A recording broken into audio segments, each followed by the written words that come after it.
Everyone, আমি মৌসুমি, আমার বাড়ি কাঁথিতে। এটা বলে রাখলাম কারণ তোমরা অনেকেই আমাকে চেনো, আবার অনেকেই চেনো না। জান না এই ভিডিওটা আমার ফ্রেন্ড লিস্টের বাইরে যাবে কি যাবে না, তাও বলে রাখি।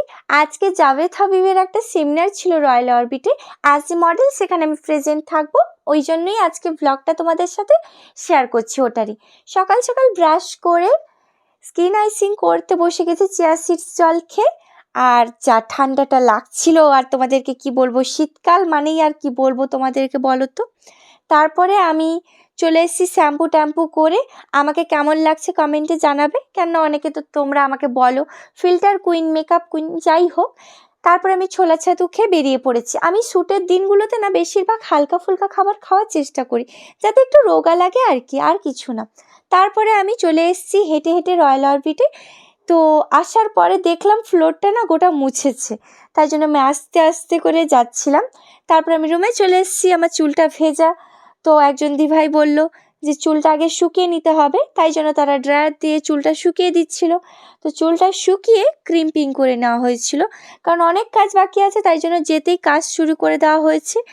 এখানকার প্রত্যেকের ব্যবহার খুব ভালো ছিল। আমি আমার অনেস্ট রিভিউ দিচ্ছি, সবাই খুব ভালো ছিল। আর আমার হেয়ার স্টাইলিস্ট শাড়ি ড্র্যাপ যে করেছে ঋতুদি, ও খুব ভালো ছিল, ওর বিহেভিয়ার খুব ভালো লেগেছে। এখানে সংকট জায়গা ছিল এখানে আয়নার কাছে, তাও আমরা ম্যানেজ করে কাজ করেছি। আমার খুব ভালো লেগেছে আজকে। আমার না অনেক রিয়েল ব্রাইট ফিল হচ্ছিল, কেননা শাড়ির কালার, তারপর জুয়েলারি অনেকটা সেম। তারপর আমার খিদে পেয়ে গেছিলো, একটা ম্যাঙ্গো জুস খেয়ে নিয়েছিলাম। সেটারও ভিডিও ক্লিপ নিয়েছি, কারণ তোমাদের সাথে পুরোটা শেয়ার করা আমার খুব ইচ্ছে। যখন ফোন ইউজ করতে পারি না, সেই মুহূর্তগুলো আমি ফোনের ক্যামেরা বন্দি করতে পারি না। এছাড়া আমি তোমাদের সাথে প্রত্যেকটা মুহূর্ত শেয়ার করার চেষ্টা করি।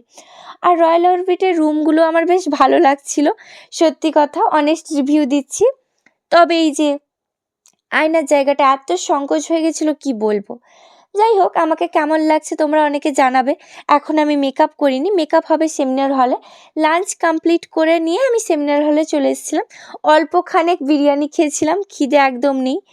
তো টেনশানে আর কি, কাজের জায়গায় তো খিদে একদম থাকেই না বললে চলে।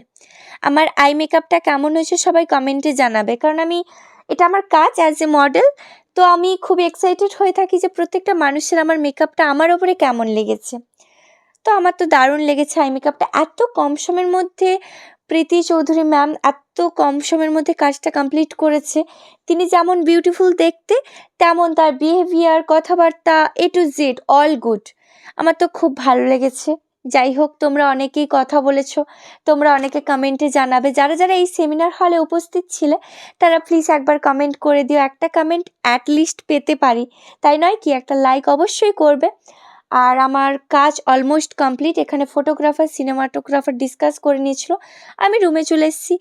আমাকে এই বনুটা অনেক হেল্প করেছিল, আমার চুল খুলে দিয়ে আমাকে মাথায় অনেক মাসাজ করে দিয়েছিল, কারণ অনেক ক্লিপের জন্য আমার মাথা ব্যথা করছিল। তারপরে আমি চা বিস্কিট খেয়ে কাজ কমপ্লিট করে নেমে পড়ছি। একটু টায়ার্ড ছিলাম, বাট এটা আমার প্যাশন, যেরকম সেরকম ভালোই লাগছিল। দেন রাজা কাজু স্টলে চা খেয়ে বাড়ি চলে এলাম। আশা করছি ভিডিওটা ভালো লাগলো। টাটা সবাইকে।